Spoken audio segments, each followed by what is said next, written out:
Praise the lord. Good morning. ప్రభువైన యేసుక్రీస్తు శుభనామంలో మీ అందరికీ వందనములు. చిన్న ప్రార్థనతో దేవుడి మాటల కొరకు మన హృదయాల్ని సిద్ధపరచుకుందామా?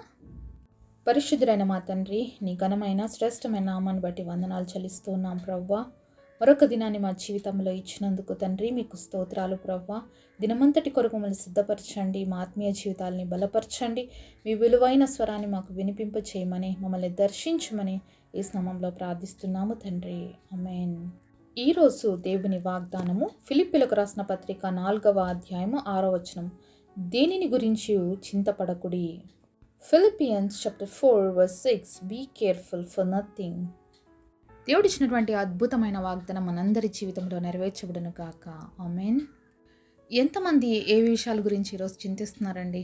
దేవుడైతే తన వాగ్దానం ద్వారా మనతో చెప్తున్న మాట ఏంటంటే, దేని గురించి కూడా చింతపడకండి అని చెప్తున్నాడు అనమాట. మనకి కొన్ని ప్రశ్నలు ఉంటాయి. అంటే దీని గురించి నేను ఆలోచించకూడదా, దీని గురించి నేను తలంచకూడదా, లేకపోతే మరి ఈ విషయంలో మరి దేవుడు చేస్తాడా చెయ్యడా, ఇలాంటి రకరకాలైన చింతలు కలిగి మన మనసు ఉంటుంది. అయితే ఆలోచించొద్దు అని దేవుడు ఎప్పుడు చెప్పలేదు, కానీ చింతించొద్దు అని చెప్పాడు. ఆలోచించడం వేరు, చింతించడం వేరు. మనం కీర్తనలు 32వ అధ్యాయం 8వ వచనంలో చూస్తున్నట్లయితే, నీ మీద దృష్టి ఉంచి నీకు ఆలోచన చెప్పేదను అని దేవుడే చెప్పాడు. కానీ చింతపడకండి అని మాత్రం ఖచ్చితంగా దేవుడు చెప్తున్నాడు. దేనిని గురించి కూడా మనం చింతపడని అవసరం లేదు. ఎందుకంటే మన పరలోకపు తండ్రి మనకి ఏమైతే అవసరమై ఉన్నాయో అవన్నీ కూడా ఆల్రెడీ మనకి సిద్ధపరిచే ఉంచాడు. అవి సరైన సమయంలో సరైన సందర్భంలో దేవుడు మనకి ఇస్తాడు. కాబట్టి మనం దేని గురించి చింతపడద్దండి అని చెప్పి దేవుడు తన వాగ్దానం ద్వారా ఈరోజు మనల్ని బలపరుస్తున్నాడు. సరే, మనం మత్తయి సువార్త 6వ అధ్యాయము 25వ వచనం చూద్దాము. అందువలన నేను మీతో చెప్పున్నదేమనగా, ఏమి తిందుమో ఏమి తాగుదుమో అని మీ ప్రాణము గురించేనను, ఏమి ధరించుకుందుమో అని మీ దేహము గురించేనను చింతపడకుడి. ఆహారము కంటే ప్రాణమును, వస్త్రము కంటే దేహమును గొప్పవి కావా? దేవుడికి తెలుసండి, మానవుడికి సహజంగా కలిగే చింత ఏంటంటే, పొద్దున్న లేచినప్పటి నుంచి పడుకునే వరకు కూడా ఉండే చింత ఏంటంటే, మరి ఏమి తినాలి, ఏం తాగాలి, ఏం వస్త్రాలు వేసుకోవాలి. ఈ చింత ప్రతి మానవుడి జీవితంలో ఉంటుంది. ఇది రొటీన్ అయిపోయింది కదండి మనకు. ప్రతిరోజు ప్రతి డే ఇదే ఇదే ఇదే రొటీన్గా మనందరి జీవితాల్లో మనం చూస్తూ ఉంటాము. దేవుడు ఇక్కడ ఒక విషయాన్ని చెప్తున్నాడు. ఆహారం కంటే ప్రాణము, వస్త్రం కంటే దేహము గొప్పవి కాదా అని ప్రశ్నిస్తున్నాడండి. మరి మనమేమో ఎప్పుడు చూసినా ఆహారము, ఏం తినాలి, ఎలా సంపాదించుకోవాలి, ఈ కడుపుని ఎలా నింపుకోవాలి అని మనం ఆలోచిస్తున్నాం. కానీ దేవుడు ఏమంటున్నాడంటే, నువ్వు తినే ఆహారం కంటే నీ ప్రాణం చాలా విలువైనది అని ఆలోచించావా ఎప్పుడైనా అని దేవుడు ప్రశ్నిస్తున్నాడు. ఈరోజు చాలామందికి కడుపు నిండా తినడానికి ఆహారం లేకపోవచ్చు, కానీ వాళ్ళు భూమి మీద జీవిస్తూనే ఉన్నాం. అయితే ఎంతోమందికి సమృద్ధిగా ఆహారం ఉంది, వాళ్ళకి డబ్బులు ఉన్నాయి, వాళ్ళకి కావాల్సినవన్నీ ఉన్నాయి, కానీ అలాంటి వాళ్ళు భూలోకాన్ని విడిచిపెట్టి వెళ్ళిపోయినారు. ఏది గొప్ప అంటారండి? దేవుడిచ్చే ప్రాణమా, మనం సంపాదించుకునే ఆహారమా? కాబట్టి ఏది విలువైనదో అది మనము నేర్చుకోవడం చాలా అవసరము. అంతేకాకుండా మరి వస్త్రం కంటే దేహము గొప్పవి కాదా అని దేవుడి రోజు మనల్ని ప్రశ్నిస్తున్నాడు. సెయింట్ ఫ్రాన్సిస్ అనే ఒక భక్తుడు ఉన్నాడు, మిషనరీ ఉన్నాడు. అయితే ఆయన వాళ్ళ తండ్రి మరి ఒక బట్టల షాపు కలిగి ఉన్నమాట. ఏదైనా కొత్తగా వస్తే ఆ వస్త్రాలు వేసుకొని అవి ఫస్ట్ ఈయనే మరి చూసుకునేవాడు అనమాట. అంటే ఆయనకి డ్రెస్సులన్నా కొత్త కొత్త బట్టలు వేసుకోవాలన్నా చాలా ఇష్టం. అయితే కొద్ది రోజులు ఉన్నట్లుండి ఆయనకి అనారోగ్యం పాలవుతాడు. అప్పుడు ఆయన చాలా వీక్ అయిపోతాడు అనమాట. కొద్ది రోజుల తర్వాత తను తిరిగి మళ్ళీ వాళ్ళ షాప్కి వెళ్ళేసి ఆ బట్టలు ట్రై చేద్దామని వేసుకుంటే అద్దంలో చూసుకుంటుంటే ఒక్క డ్రెస్ కూడా ఆయనకి మ్యాచ్ అవ్వట్లేదంట.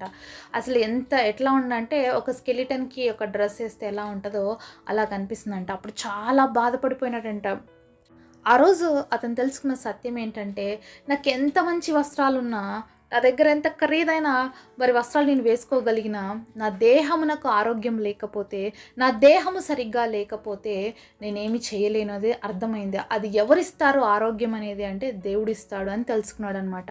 మరి ఈరోజు దేవుడు ఎందుకు చింతించద్దు అని చెప్తున్నాడంటే, చింత వలన చాలా రోగాలు వస్తాయి, చింత వలన నువ్వు దేవుడికి దూరం అయిపోతావు, చింత వలన అనేకమైనటువంటి లాస్ అనేది నీ జీవితంలో జరుగుతుంది. కాబట్టి దేవుడు మనల్ని ఈరోజు చింత పడకండి అన్నాడు. ఎందుకంటే మీ చింత యావత్తు నా మీద వేయండి, వాటన్నిటిని నేను భరిస్తాను, నేను నీకు సహాయం చేస్తానని దేవుడు అద్భుతమైనటువంటి వాగ్దానాలు ఇచ్చి ప్రతిరోజు మనల్ని బలపరుస్తున్నప్పుడు మనం ఎందుకు మరి డిప్రెషన్కి స్థానం ఇవ్వాలండి? చాలామంది ఈరోజు డిప్రెషన్కి స్థానం ఇస్తూ వాళ్ళ జీవితాల్లో దాంట్లో నుంచి ఎలా బయటపడాలో తెలియనటువంటి పరిస్థితి చాలామంది జీవితాల్లో ఉందండి. ఈరోజు నువ్వు ఎంత డబ్బు సంపాదించినా, ఎంత ఆహారం సంపాదించుకున్నా, ఎంత వస్త్రాలు సంపాదించుకున్నా, నీ ఆరోగ్యం బాగలేకపోతే ఏం చేస్తావు? కాబట్టి ఆహారం కంటే ప్రాణం చాలా విలువైనది, అలాగే వస్త్రం కంటే దేవుడిచ్చినటువంటి దేహం కూడా చాలా విలువైనది. ఎందుకంటే ఆరోగ్యంతో ఉన్నప్పుడే మనం ఏది వేసుకున్నా, ఏ డ్రెస్ వేసుకున్నా అది మనకు బాగా అనిపిస్తుంది. కానీ అదే మన ఆరోగ్యం క్షీణించిపోయి మనం వీక్ అయిపోతే మనం ఎంత ఖరీదైన బట్టలు వేసుకున్నా కూడా మనం బాగా కనిపించము. కాబట్టి మరి ఈ విధంగా మనం జీవించడం దేవుడికి ఇష్టం లేదండి. మనం ఎప్పుడు కూడా హ్యాపీగా ఉండడం దేవుడి ఉద్దేశం. ఎల్లప్పుడూ దేవుని స్తుతిస్తూ ఆయన సన్నిధిలో ఆనందంగా ఉండడం అనేది మనం నేర్చుకోవాలి. మరి ఇదే అధ్యాయంలో 27వ వచనంలో చూసినట్లయితే, మీలో నెవ్వడును చింతించుట వలన తన ఎత్తు మూరెడెక్కువ చేసుకొనగలడు. ఇక్కడ దేవుడు అడుగుతున్నాడు, మీరు అంతగా చింతపడుతున్నారు, అంతగా బాధపడుతున్నారు, మీరు ఏమైనా చేస్తారా, ఏమైనా చేయగలుగుతారా? మరి పొట్టిగున్న వాళ్ళ బాధ ఏంటంటే నేను పొడుగుండాలని, పొడుగుండ వాళ్ళ బాధ నేను కూడా కొంచెం మీడియంగా ఉంటే బాగుండు అని ఇలా ఆలోచిస్తుంటాం. దాన్ని ఏమైనా మనం చేంజ్ చేయగలుగుతామంటే మన వల్ల ఏం అవ్వదు. అలాగే చింతించి ఒక సమస్యని పెంచుకోవడం తప్ప దాన్ని తగ్గించుకునే ఛాన్స్ అనేది మన దగ్గర లేదు. కాబట్టి ఈరోజు దేవుడు మనతో మాట్లాడుతున్నారు. ఏ విషయాన్ని బట్టి మీరు చింతిస్తున్నారు? ఆలోచించడం వేరు అన్నాం, చింతించడం చాలా డేంజరస్. ఎందుకంటే ఆ చింతలో ఉండిపోయి మనకే తెలియదు అనమాట. మనం తెలియకుండానే డిప్రెషన్లోకి వెళ్ళిపోతుంటాం.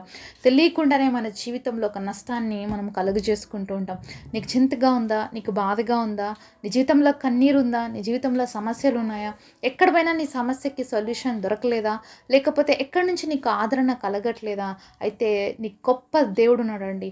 మరి ఆయనే యేసయ్య. తప్పకుండా నీ చింతలు, నీ బాధలు, నీకున్న వేదనలు, నీ కష్టాలు అన్నీ కూడా తీర్చి నీకు నెమ్మదినిచ్చే దేవుడు. నువ్వు ఏ సమస్యలో ఉన్నా సరే, ఏ ఇబ్బందిలో ఉన్నా సరే, ఏ వ్యాధిలో ఉన్నా సరే, నిన్ను యేసయ్య ఆ పరిస్థితిలో నుంచి బయటకు తీసుకురాగలడు. ఎంతైనా నీ కొరకు అద్భుతము చేయడానికి ఆయన శక్తివంతుడు. ఎందుకంటే ఆయన సర్వ సృష్టికర్త అయినటువంటి దేవుడు. కాబట్టి మరి ఇదే అధ్యాయం 31వ వచనంలో దేవుడు ఈ విధంగా సెలవిస్తున్నాడు. కాబట్టి ఏమి తిందుము, ఏమి త్రాగుదుము, ఏమి ధరించుకుందుము అని చింతింపకుడి, అన్ని జనులు వీటన్నిటి విషయమే విచారింతురు, ఇవన్నీ మీకు కావాలని మీ పరలోకపు తండ్రికి తెలియను.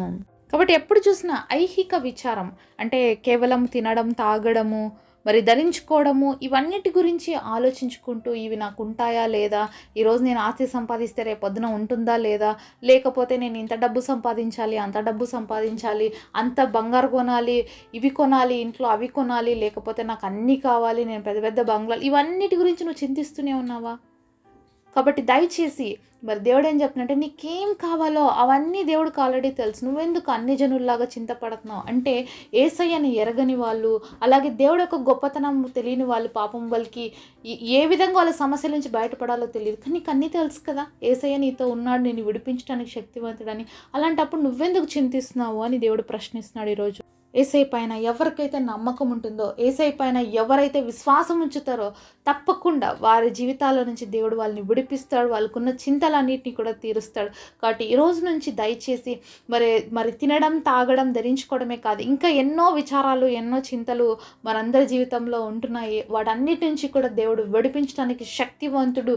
ఈ ఐహిక విచారాలన్నీ కూడా అంటే లోక సంబంధముగా ఏ పరిస్థితులు బట్టి ఈరోజు నువ్వు ఆలోచిస్తున్నావో, బాధపడుతున్నావో, నీకు ఏ సమయంలో వాటికి సహాయం చేయాలో, ఏ సమయంలో నీకు వాటికి స్పందించాలో దేవుడికి తెలుసు. కాబట్టి నువ్వు చింతకు గురి కాకుండా, సాతానికి నీ జీవితంలో తావి ఇవ్వకుండా నువ్వు యేసయ్య వైపు చూసినట్లయితే నీ ప్రతి పరిస్థితిలో నుంచి, నీ ప్రతి చింతలో నుంచి దేవుడు నీకు విడిపించి, అలాగే నీకు మనోధైర్యాన్ని ఇస్తాడు, అలాగే నీకు నెమ్మదిని ఇస్తాడు, జయ జీవితాన్ని కూడా ఇస్తాడు.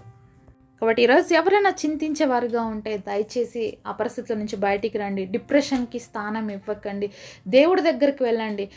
ఆలోచిస్తూ డిప్రెషన్లోకి వెళ్ళిపోయే కంటే ఆలోచనను దేవుడి సన్నిధిలో పెట్టండి. ప్రభు, నా పరిస్థితి ఇది, నన్ను ఈ పరిస్థితిలో నుంచి బయటికి తీసుకురావా, ఈ సమస్య నన్ను ఎక్కువగా నేను చింతించే విధంగా చేస్తుంది, ఈ సమస్య నన్ను డిప్రెషన్లోకి వెళ్ళే విధంగా చేస్తుందని బయటికి తీసుకురావా అని చెప్పి దేవుడి సన్నిధిలో మొరపెట్టవా, తప్పకుండా ప్రతి పరిస్థితి నుంచి దేవుడు విడిపించడానికి శక్తివంతుడు. ఎందుకంటే దేవుడు వాక్యం ఈ విధంగా సెలవిస్తుంది, ఎల్లప్పుడూ ఆనందించండి, ప్రభువునందు ఆనందించండి. కాబట్టి ఏ పరిస్థితిలో ఉన్నా కూడా, ఏ స్థితిగతులు మన జీవితంలో ఉన్నా, దేవుణ్ణి మనం కలిగి ఉన్నప్పుడు ప్రతి పరిస్థితిలో ఆనందించగలుగుతాం. మరి దేవుడి సన్నిధిలో మనం ఆనందిద్దాం, దేవుడి నామాన్ని మహిమపరుస్తాము. అలాగే ఈరోజు మన హృదయంలో ఏ చింత, ఏ బాధ, వేదన ఉందో అవన్నిటినీ దేవుడికి అప్పగించుకొని మనం ప్రశాంతంగా దేవుని యొక్క సాన్నిధ్యాన్ని మన జీవితంలో కలిగి ముందుకు సాగటానికి దేవుడు మనందరికీ సహాయం చేయను కాక.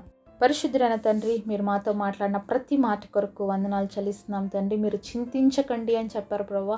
ఈరోజు ఈ మాటలు వింటున్న బిడ్డలు ఏ ఏ విషయాలు బట్టి చింత కలిగి ఉన్నారో, బాధ కలిగి ఉన్నారో, వేదన కలిగి ఉన్నారో, నజరేయుడైన యేసు నామములో ప్రతి బిడ్డ నా చింతలో నుంచి విడిపించి నీ ప్రశాంతత, నీ నెమ్మది, నీ ఆనందం ప్రతి ఒక్క బిడ్డ హృదయంలో నింపమని నజరేయుడైన యేసు నామములో ప్రార్థిస్తున్నాము తండ్రి. ఆమేన్.